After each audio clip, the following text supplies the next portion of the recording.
So Logan, welcome. Good to see you again, man. What do we have today? All right, so today we're here to talk about construction. We're talking big construction projects. So our customers are continuing to grow, to get bigger, build new units, build new plants and facilities. And when these projects happen, we're brought in from all sides. Yes. So we've got the EPCs, we've got the end user facilities, we have the integrators, any contractors that are working on them. There are a lot of different hats we have to wear when we're talking to all these different groups and stakeholders. So today we have Chris Chittum on the show. Chris is our construction specialist with Swagelok, Southeast Texas, and he's here to talk about, hey guys, how we deal with these construction projects. So welcome, Chris. If you have any questions while you're watching, if you're on Zoom or on YouTube, I assume, there's a Q&A box at the bottom of your screen. Please type in your questions. We'll try to answer them as we go. And the ones we don't get to, we will cover at the end. And if you are watching on our YouTube live, go ahead. There's a live chat feature. We're monitoring that right now. You can leave a comment on that side also. Great. Well, Chris, thanks for joining me, man. You're the man of the hour. Can you tell us a little bit about yourself? Yeah, man, I appreciate it. Thanks for the smooth intro there. It's been this is going to be cool. My name's Chris Chittum. I'm a technical advisor at Swagelok, Southeast Texas, and I've been with the distributor for about 15 years. So my role is primarily to call on owner companies, so like your big owners like Chevron, LNG companies like LNG, Freeport LNG, stuff like that. But I also call on EPCs in the area. So my role is to focus on the projects that they're working on, if it's at an EPC, but also to drive specifications at the owner companies to try to win, future projects like that. I'm also part of a group with Swagelok Global Construction, where I am a KCS, or that's a key construction specialist. So I'm a part of a group that's around the world where we all work in tandem on these projects together. So that sounds like a lot, especially when it comes to construction, Chittum, because when you see one of these facilities going up, there's a lot to it. Now, you said you're a key construction specialist. What all does that entail for us and for our customers? Yeah, so what that is Swagelok. So working with Swagelok on the corporate level, since they aren't, around the world like we are at the distributor level, they have key people around the world that only focus on construction projects. So their role is to either call on the EPCs that are designing and building these projects, the owner companies who are paying for them, and then will be operating them in the end, or working with like OEMs and package vendors around the world. So they use the KCSs around the world in strategic areas to make sure that we're calling on those projects, we're pushing down the right specifications, bringing technical support, stuff like that. So instead of Swagelok having one or two people tracking a project globally, we have a group of people working on a project altogether.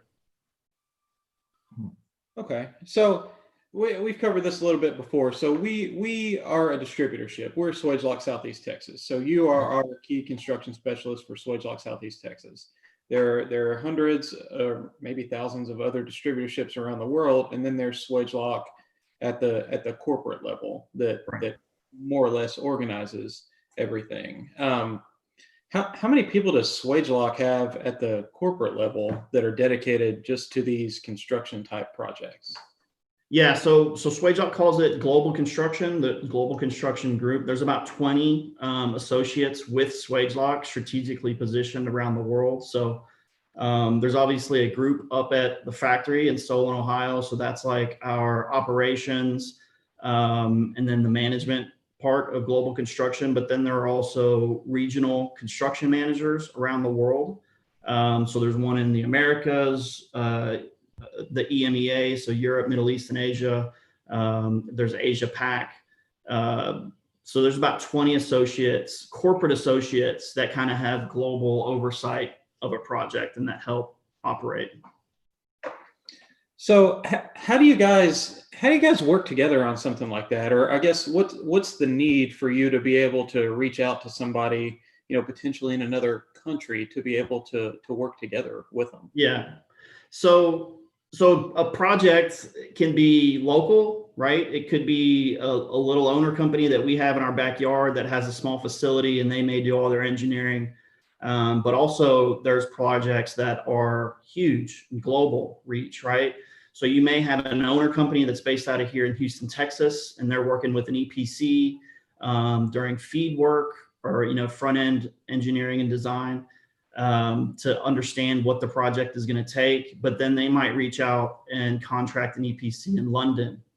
And then that EPC in London may drive the project from there, all the way from procurement, all the way to construction. So I don't go to London. I don't have, those aren't my customers. There's a Swagelok distributor that covers that area. So it's hard for me to work on a project if one of the main players is in London. So it's important for us to work with that distributor, say in London, to make sure that we're all communicating and collaborating to make sure that the project goes the right way. And then you bring in package vendors or OEMs, right? There could be 10, 20 package vendors around the world outside of Houston and London. So it's important that I work with those people to understand what they have, what packages that they've won. And then also, so that we can all communicate and make sure the right thing is going on. So that's why not all projects are happening in Houston, Texas, or in Deer Park or LaPorte. So the global stuff is where we really need to be able to communicate and work together. Well, one thing I want to say, Chittum, is thank you, because you have thrown out a couple of acronyms out there like FEED, but after every one you are explaining what those are. So for those who are maybe watching and tuning in, well, I appreciate that. Thank you for that. So as a key construction specialist, you mentioned a lot of these different areas, the owner company, the EPC, the package vendor. How are you involved differently with each one of these on these big construction projects? What is your involvement with the owner company, with the EPC, whenever you're doing that? How does that interaction look like? And when you're talking to them? Yeah, so it's different for each one, and it's different for each, say, owner company or EPC, right? It depends on how comfortable the owner or EPC is with you or with Swagelok. So each time it's different. So from the owner company, they are the person that's going to be, specifying our products, that's going to be operating their facility. So when it really comes down to it, they're the person that it really matters to about what their project is built with, what support they want during the project or after. You guys know that, more than anybody, as far as being at a plant that's been built or an addition, right? You're the frontline guys, but a lot of times product or components just show up, right? And the work's been done before that, like at an EPC. So at an owner company, it's important for me to drive specifications for Swagelok, to work with them to understand, why it's important that they choose us early on, so that we can be with them, during the project and all the way through construction into commissioning and startup. For the EPCs, it's kind of different, right? They have a different agenda. They want to build whatever project they're working on. They want to build it on time and under budget. Hopefully, that's the way they want to go. So our scope of what we offer to them is a little bit different, as far as technical support on selecting products or providing training for their construction people. Those are all where it comes in, and it's different. So it's not just, hey guys, you're building a facility. Here's some high quality components. Because I know from my experience, and I think Logan's and yourselves, we're on site a lot during these construction times, correct? And we're almost like the spoke in talking with a lot of these, between what the owner company is wanting, what the EPC is trying to accomplish, what the engineering group is spec'd out, what the I&E guy group is putting in, what the package vendor. I kind of find sometimes, and give me your experience with that. We're kind of almost a central hub when it comes to this instrumentation side and what we're bringing to them. Do you find that?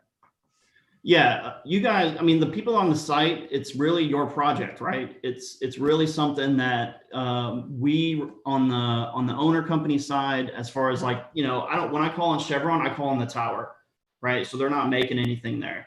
But the people that support your sites are in that tower. So yeah, it's important for us when we're working with the EPCs and the owner companies that you guys direct us as far as, hey, this is what my site's been doing. This is important to us. This is important to them. And that way I can make sure that we're communicating that to the local EPCs or whoever's working on that project. You guys are like the hub, I would say, not just the spoke. The site is the important part. So that's why it's important for me to work with the technical advisors or the KCSs that have the job site, because they know what their customer wants. And what they need and what they've been doing. Gotcha. Well, Chris, what kind of value do we bring to these construction projects and all the different stakeholders in the construction projects? Yeah, so the list is pretty long, but I mean, so we hit on it a little bit before when we talked about the global complexity. So we can bring support not only from the local EPC that we're calling on, but we can link together, you know, multiple EPCs. So these global major capital projects, there's not owner companies that are ponying up all the money themselves these days just by themselves, right? A lot of times they go in with joint ventures. So multiple stakeholders are involved, and it's important to communicate and bring all that same message together when you're working on a project. So that's what we do from the owner side. So we also bring a lot of technical support, right? So just locally, obviously, I think you've had Trey on before on one of these. So our field engineers are available to help locally, whether it's at an EPC, an OEM, or the owner company, to make sure that those specifications are being followed or how we can fit a certain product into that group. So technical support is important. We also, you know, help with the instrumentation and controls engineers with that, you know, reviewing P&IDs, et cetera. Yeah, and there's everything else that we can do as far as bringing together the project to be, you know, one thing.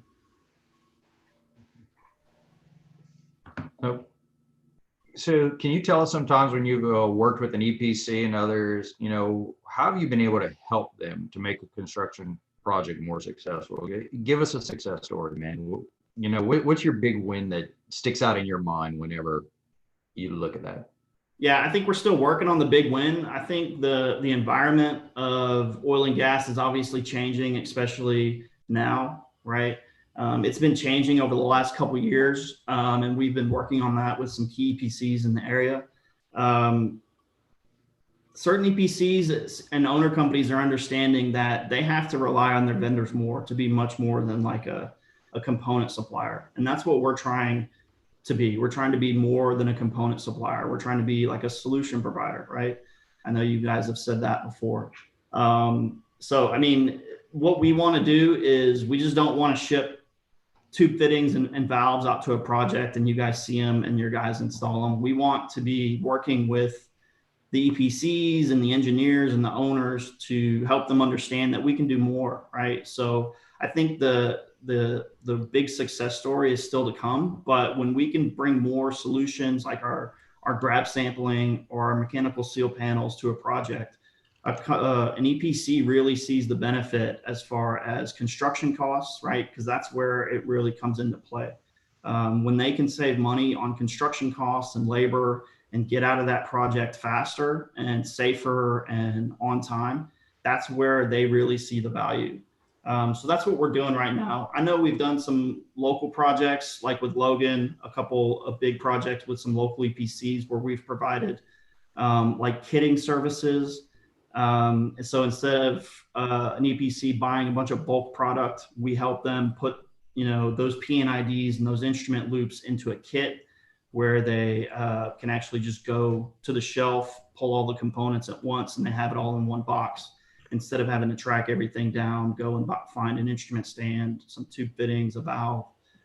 It's all there. So those are some of the things that we're working on. So going back to that specific example, so when you say we kitted stuff together, is that like by job number? So the guys out in the field would, instead of boxes. So what we did is we actually worked with the EPC to get all of their relevant instrument loops for the entire project. So that could be, 30 or 40 specific PNIDs where it calls out individual components that they use every day on a project. And instead of taking those and selling those in bulk, like 400 of a tube fitting, 1,000 feet of tubing, some valves, we would actually take those individual components off that PNID and kit them and tag them together. So when that technician knows that he has to work on 2 of this specific instrument loop today, he can go to the warehouse, pick up those 2 boxes and go, instead of having to go and grab those components separately. That's kind of what that means as far as kitting or tagging and bagging. That's a big time saver right there. The kitting, whenever you have to do something multiple times, and there could be anywhere from 100 to 500 to 1,000 loops that they have to go out there and put up together, which time wise, that's a lot. So yeah, you start multiplying. Yeah, so we see like 1,000 instrument loops on like a typical LNG, 2-train LNG job. So 1,000 instruments, that's average. It could be 1,300. Yeah. So you start multiplying that out as far as time that we can save. That's huge. And not to mention, once they're out there installing, sorry, Logan, this is just to go back on your original question. We offer any type of like on-site services. I know you've talked about that before. We can come in and work with them on commissioning, startup, what's the best practices to install those products and to provide a safe system. To go back, having those components, what about the inventory supply, like items in? I know when I go through a construction project and it's getting down to the final wise, I'm getting calls left and right. Hey, we need this, we need that, we need this. Things that are missed or not seen. Hey, we didn't realize we actually needed all this. What kind of options are available on site at that time for our customers whenever those big projects are going for an inventory availability? Yeah, so obviously, as a distributor, we carry, millions of dollars worth of product on site on our sites. And those are spread out between different branches. And that's the same as it is around the world, right? Every other distributor has stock that they carry for their specific region. And that's another area where it's important for my role to communicate globally with all these different stakeholders. So if I know a project is being designed and executed out of Houston, but the project is in the Middle East or Australia, it's my responsibility to communicate to that job site distributor, hey, these are the products that are being used at your site and will be built there. So let's make sure that you're either stocking this stuff or you already have stock, or hey, here, make some of the like factory special items that were specific to this project. So that way they don't run into a 20 or, a long lead time. But yeah, so that's where it all comes into place. The other place, as you well know, is like VMI or consignment stuff, other services that we can offer. I think we've also done like on-site trailers for construction, where we can help manage that. They come in, take what they need, we restock it. That way they don't have to place an order, they don't run into long lead times, et cetera. Awesome. Chris, thanks for kind of tying that all together for us. We all know that all these places exist, but when they come together to work on these big construction projects, it gets to be a pretty massive undertaking. So yeah, that's what we do every day, right? Construction's everywhere. It's not just when there's a project being built around the world. It's everything we do ties to it, and it's important, obviously, that we're bringing it all together. Yeah, for sure. Well, Chris, thanks for coming on, man. If there's anything else you'd like to say or anything else to talk about, go for it. And if not, thanks again for coming on and being our guest today. Yeah, no, just say thanks again for doing this. And obviously we can help, whether you're in our area or not, we can get you in touch with the right people. So thanks. I appreciate the opportunity to come on here with you guys. Thanks, Chittum, man. So a couple things to just close on here. We've talked about this on the show before, but tube fittings, instrumentation, shooting the instrument loops, it comes at the tail end of projects. And a lot of times it's not completely thought out. Every single tube fitting is not going to be on a P&ID. Every single valve might not be on the P&ID, definitely not with part numbers. So we come in at a lot of times at the end of these projects, and we're able to help out with hot shots or whatever else. But what Chris is doing as the key construction specialist, and what Swagelok is doing with their global construction group, is they're getting ahead of these projects. They're getting in on the feed, the front end engineering design phase, and in the actual design of it on the front end, which makes our projects run more smoothly. And it helps with projects finish. And what are the two big things, Buster? I mean, on time and on budget, right? Right. That's what we're here for when it comes to these construction projects. That's our number one goal. We want to help you finish on time and on budget. We can help out doing that a lot better if we're involved on the front end instead of, hey, do you have this in stock? I need it hot shotted right now. Don't get me wrong. We're still good at that, and we're happy to do it. We're very good at that. But when it comes down to it, the sooner we can be involved, the better. And that's what this construction group does. So we appreciate Chris coming on to talk about that a little bit. Yeah. And I'll just from my point of view, and I'm sure you kind of have the same experience, when we're involved in these projects, guys, and we're showing up every week and we're on site, we really do enjoy the ability to be part of those jobs. And there's things that we've seen and where our owners, the end users, EPC have their experience that they've built these facilities and they know what they're doing. We bring a different type of experience to there. We know that if, like Logan said, if we're there on the front end of the design, and just for an example, if we see a part number that might be, and this is from my experience, 45 TF8, which is a female NPT ball valve, 1/2 inch. And we get out there and there's tube fittings then plugged into an 81018 or a 1/2 inch tube fitting by 1/2 inch male NPT plugged into each one of these valves. Those are 2 extra connections and potential leak points throughout a facility. And then we have them all throughout the facility. These are little things that we pick up, the hoses, grab sample panels, all the little nuances that go with one of these facilities that we see all the time. If we're able to get in a little earlier, we're able to help drive down a lot of the cost on that. We're able to make sure that the products are spec'd right, how many ball valves or needle valves may be over-spec'd or under-spec'd. There's a lot of experience that we can bring to the table. So if you are in this area, you are an EPC, a package vendor, hey, let's sit down and see how we can help you go through these items. There's a lot of experience we can help bring to the table, and we want to learn from you on your experience from these things also. So that's my final thoughts. Logan, anything else? You going to go watch the launch today? I am going to try to watch it. I don't know exactly what time it is, but I'm going to nerd out on this. I'm pretty excited about that space launch. Me too. So. But yeah, thanks again, Chris, for coming in. Every Wednesday, 9 o'clock next week, we're going to have Brandon Dickerson on with our assembly services group. Brandon's one of our field engineers, and Brandon is our resident expert on seal support systems.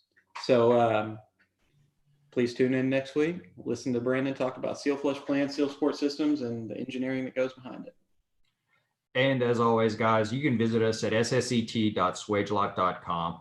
Sign up to get our emails with everything we have going on.